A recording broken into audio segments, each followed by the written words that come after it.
బంగ్లాదేశ్ లో హిందువులపై దాడులకు వ్యతిరేకంగా విశ్వ హిందూ పరిషత్ ఆందోళనకు దిగింది. ఆందోళనలో హిందూ సంఘాలు మఠాధిపతులు పాల్గొన్నారు. బంగ్లాలో హిందువులపై దాడులు దారుణమని విహెచ్పి నేతలు అన్నారు. మైనార్టీల హక్కులను కాపాడాలని విశ్వ హిందూ పరిషత్ కోరింది. చిన్మయ్ కృష్ణదాస్ ను విడుదలకు డిమాండ్ చేసింది. కేంద్రం జోక్యం చేసుకోవాలంటూ ప్లకార్డుల ప్రదర్శన చేపట్టారు విహెచ్పి కార్యకర్తలు.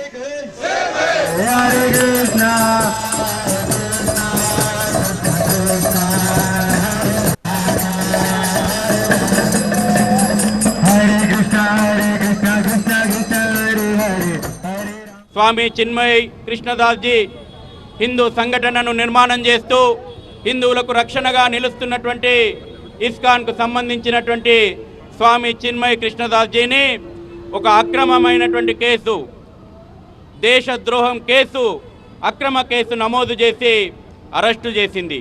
ఇప్పటి వరకు స్వామీజీని ఎక్కడ పెట్టినరో బాహ్య ప్రపంచానికి తెలియనియడం లేదు. స్వామీజీని హత్య చేయడానికి కుట్రలు పన్నుతుంది అక్కడి ప్రభుత్వమే. కాబట్టి వెంటనే స్వామి చిన్మయ్ దాస్ కృష్ణదాస్ జీని బేషరతుగా విడుదల చేయాలని, హిందువులకు రక్షణ కలిగించాలని చెప్పేసి విశ్వ హిందూ పరిషత్